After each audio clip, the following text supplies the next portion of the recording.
juga. Saya sudah prediksi dari awal bahwa siapapun, mau itu ya bagian daripada ulama atau al-ulama, mereka mau kiai, mau mereka ustadz, siapapun itu, kalau dianggap tidak sejalan dengan otaknya para mukimat, pasti akan dimakzulkan harga dirinya.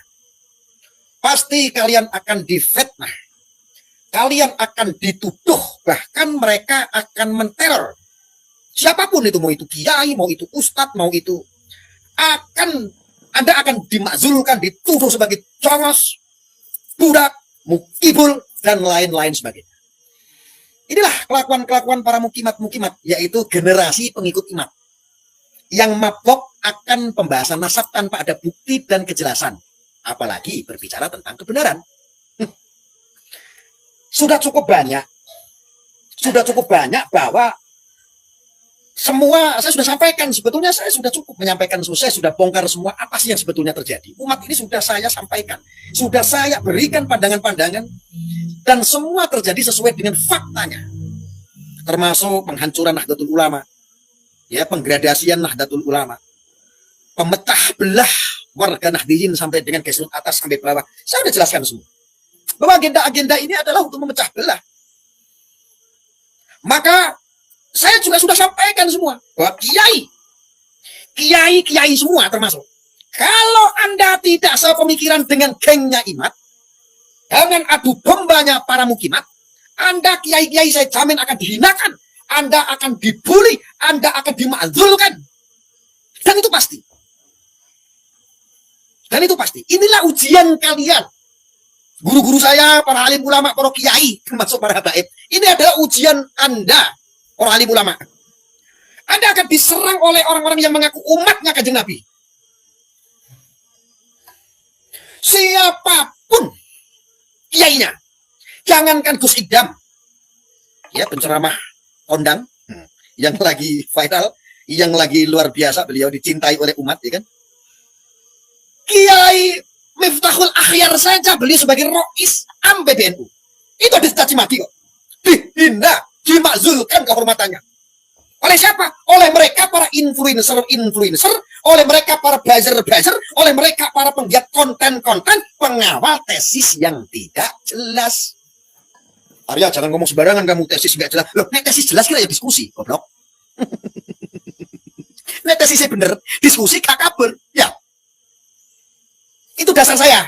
Kenapa itu tesis dianggap gak bener? Karena kalau bener pasti akan diselesaikan dengan diskusi. Betul. Ketika ada perbedaan. Tapi kan pengikutnya mereka banyak. Ya pengikutnya orang goblok.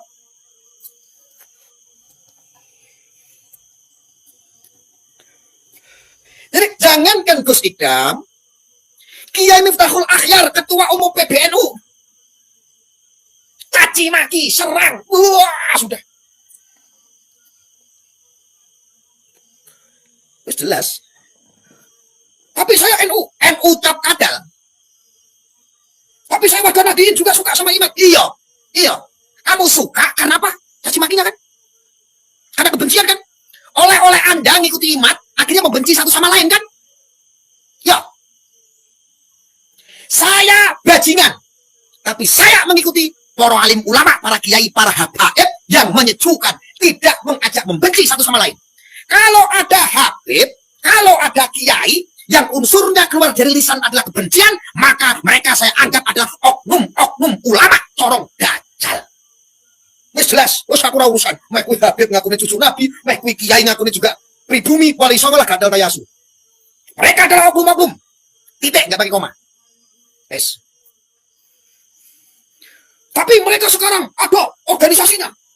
Imat mendirikan organisasi sama Gus Abbas Buntet. Alah gadal tayasu.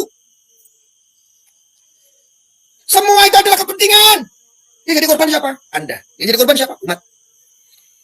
Dugaan saya, mereka organisasinya nanti ketika sudah Nahdlatul Ulama pecah, Ansor Banser diambil alih sama ormasnya. Buktikan ya kalau nggak percaya ya. Semua yang saya sampaikan 3 tahun yang lalu, 2 tahun yang lalu sampai detik ini, semua terbukti. Apakah yang hancur itu Pahlawi? Oh tidak, yang hancur itu adalah Nahdlatul Ulama. Dari gesrut Nahdiyinnya, Nahdiyahnya, pengurus besarnya, semuanya, wow, acak-acakan, acak-aduk.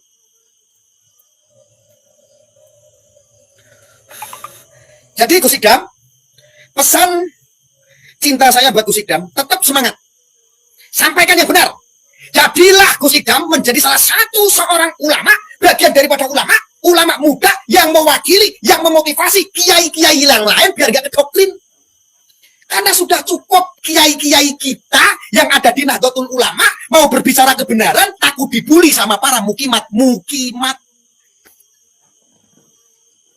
Bismillah, Gus Idam, bismillah. Allah bersamamu, Allah menjagamu. Umat tetap akan menjadi cinta kepadamu. Ada yang komentar di sini dari Susba Terianto. Buktikan Gus, yang malu nanti siapa Gus? Tak ingat ucapanmu Gus, membela junjunganmu, mengubah sejarah bangsa. Nek ada orang mengubah sejarah, goblok, dirungok ya kupingmu.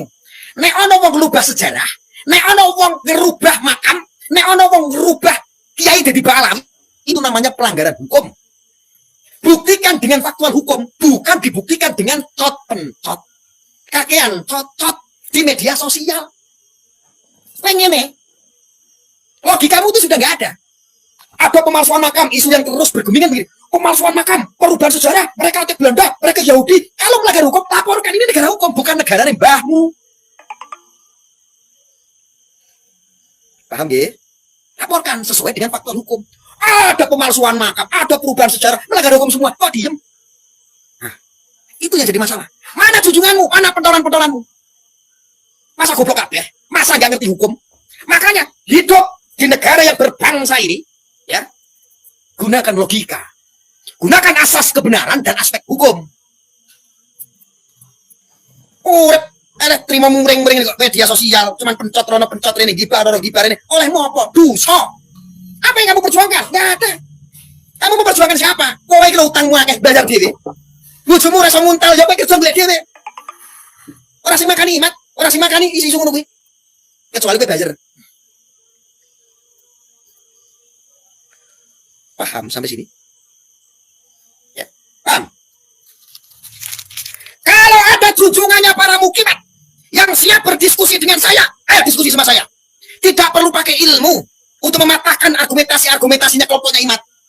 Undang saya ungkapkan semuanya. Sudah cukup. Contoh, Kiai Mustamar. Kiai Mustamar alhamdulillah berbaiat bersama santri-santrinya, tetap ta'adim.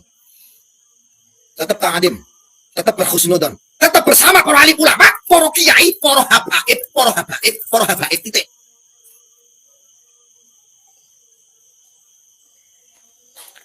Gus Idam, tetap semangat.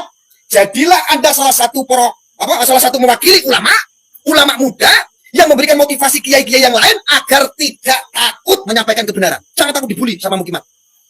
Saya tahu skemanya semuanya. Kalau ada satu kiai pun kalau tidak sejalan dengan imat, senjatanya adalah mazulkan kiai tersebut, hina kiai tersebut.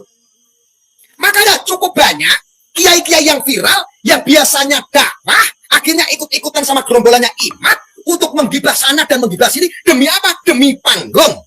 Demi nggak mau kehilangan panggung.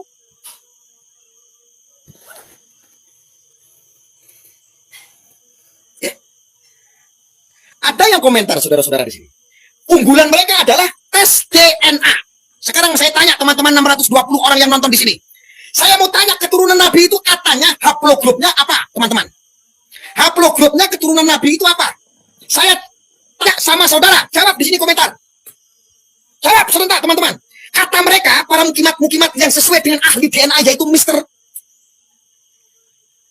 Sugeng, katanya kalau haplogrup J atau D, nah J itu katanya keturunan siapa? Kanjeng Nabi. Ya. Keturunannya Kanjeng Nabi, haplogrupnya J katanya. Sekarang saya mau tanya, apakah imat dan gerombolannya ada yang haplogrupnya J? Kok ada yang Sayyid ini, Sayyid Abbas, Sayyid ini, Syarif ini? Alah, kata-tanya sok, ngapusi ke umat, weh. Kau jangan berbicara atas nama pecinta Wali Songo. Kau ini mengatasnamakan pecinta Wali Songo, kui gatel, jenenge. Nah, wong pecinta Wali Songo kui tidak akan pernah diam ketika silsilahnya Wali Songo sudah digonta-ganti sama imat. Berapa kali diganti?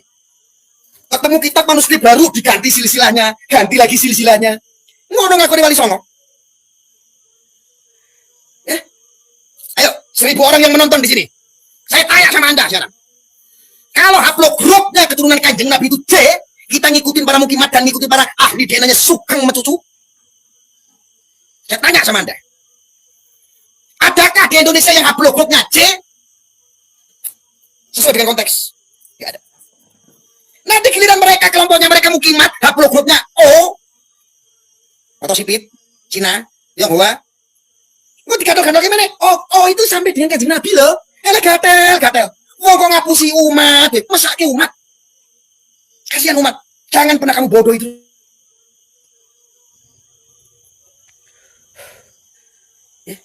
Saya itu benci loh, saudara. Sama oknum-oknum Habib, termasuk Bahar, Habib Rizik. Kalau memang bikin provokasi, saya hajar. Saya nggak peduli. Tapi ini konteksnya berbeda. Berbeda. Ini kita sedang tidak membahas tentang Bahar Smith. Ya. Kita nggak membahas tentang Habib Rizik. Nggak. Ini konteksnya, Anda ini sudah bawa sara. Anda sudah bawa 100 orang. Ini udah sara namanya. Dan karena agendanya tahu yang dihancurkan adalah Nahdlatul Ulama, maka saya marah. Bukan Habibnya, bukan. Habib itu hanya dijadikan tangga objek. Tangga pembahasannya itu adalah para habaib yang ada di Nahdlatul Ulama.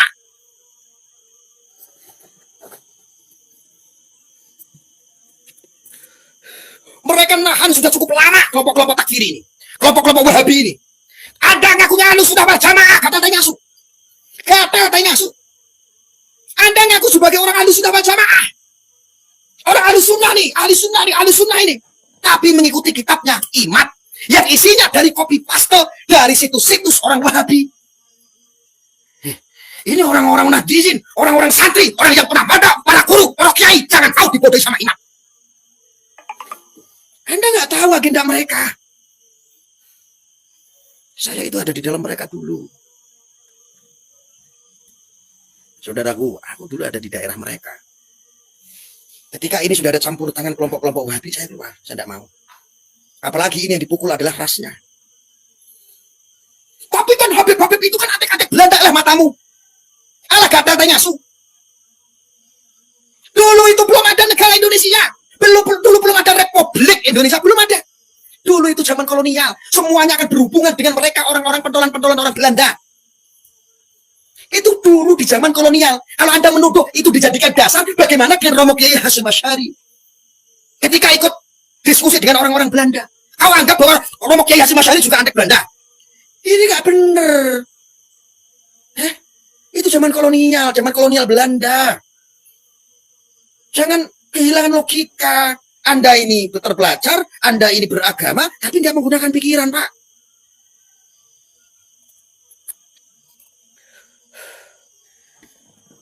Gus Idam sekarang dianggap, ketika ngomong benar, dianggap sebagai Jongos Ba'alawi.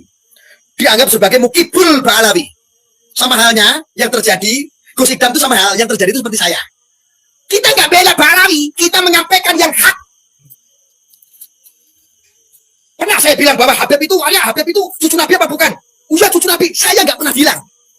Saya yang sampaikan, saya berhusnudon, karena aman adalah dengan cara berhusnudon. Kalau ada Habib yang baik, tentu saya ikuti. Jangankan Habib, dirimu kalau baik aja saya ikuti kok. Orang-orang yang bertakwa kepada Allah, mereka adalah salah satu ahlul bait Rasulullah. Pernah saya bilang bahwa saya percaya bahwa Habib itu adalah keturunan Nabi. Saya tidak lahir di zaman itu, tetapi saya berhusnudon. Apa kata para alim ulama, para kiai, para masyayikh, para habaib. Clear? Kenapa kok bisa begitu? Nanti di akhirat, nanti ketika saya ditanya ketemu sama Rasulullah, Arya, kamu kenapa percaya bahwa mereka adalah keturunan saya? Padahal mereka itu bukan keturunan saya, kata Rasulullah. Saya bilang, saya tidak tahu ya Nabi. Oh ya sudah, kalau tidak tahu, tidak dosa. Berarti ada korban. Bagaimana kalau terjadi? Ya Rasulullah, betul enggak itu adalah keturunan Anda ya Rasulullah? Lalu Kanjeng Nabi bilang, ya mereka adalah ahlul bait, mereka adalah keturunan saya. Kenapa kamu caci maki Arya? Kenapa kamu fitnah Arya? Kita mau jawab apa?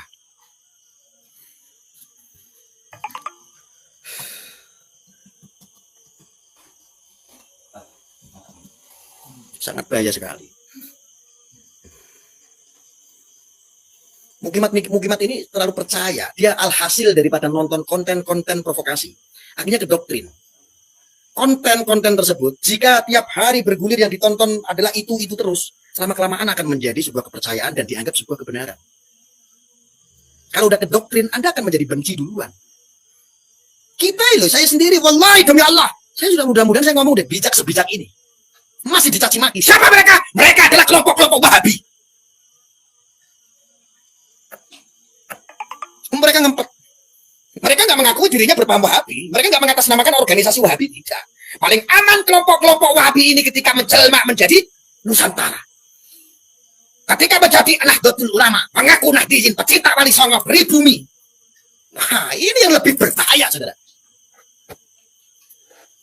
Mereka tidak akan pernah mengatasnamakan saya FPI, tidak. Saya Hizbut Tahrir, enggak. Saya HTI, tidak. Saya adalah Khilafatul Muslimin, tidak. Saya orang Jamaah Saudara Islamiyah, enggak. Saya Jamaah Islamiyah, enggak. Kita dibuarkan sama pemerintah. Paling aman sekarang menyamar sebagai orang Nahdlatul Ulama, menyamar sebagai warga Nahdiyin, menyamar sebagai pecinta Wali Songo, menyamar sebagai pribumi, menyamar sebagai Nusantara, menyamar sebagai NKRI harga mati. Dukungannya banyak, dijamin. Apalagi generasi pluralisme. Generasi pluralisme ini akan percaya ketika oknum-oknum penjahat, oknum nggak ada penjahat, nggak ada oknum, lupa saya. Ketika penjahat itu mengatasnamakan jihad, maka akan dilihat mulia. Dan hari ini mereka akan mengatasnamakan kita. Benar apa kata Bung Karno gitu. Melawan penjajah itu mudah.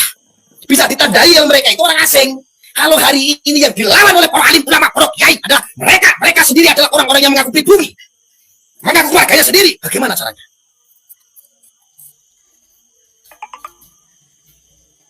Seribu orang yang saya cintai, saya di sini hanya memberikan pandangan-pandangan sesuai realita. Apapun masalah tesis tidak jelas. Jangan tanya, kok tidak jelas? Ya memang tidak jelas. Dasar Anda apa? Hanya berputar di situ. Dasar Anda hanya berputar untuk mencari pembenaran di medsos-medsos, di YouTube, komentar sana, komentar sini tanpa ada pembenaran. Tanpa ada kebenaran. Ada kebenaran. Tapi tesisnya Kiai Imad itu adalah betul. Kalau tesis, ya ketika bersengketa ada yang paham, ada yang tidak, mesti didiskusikan. Apakah jujur kamu yang namanya Imad berani mendiskusikan? Ketika diundang berkali-kali, kenapa kabur? Kenapa kabur? Itu sudah nggak benar. Apa indikasinya? Indikasinya adalah bahwa Imad memang dibayar untuk membuat on-trend. Siapa mereka diantaranya? Ada tokoh-tokoh kuat dan ditumpangi oleh kelompok-kelompok Wahabi. Buktinya apa? Kalian jangan banyak ngomong kamu. Buktinya adalah kitabnya Imaduddin, isinya adalah situs-situs Wahabi. Ngaku Ahlussunnah, ngaku Nahdiyin, ngaku Nahdlatul Ulama, ngaku Ansor, ngaku Banser. Sebentar lagi Ansor Banser akan diambil alih sama kelompok-kelompok itu. Mau?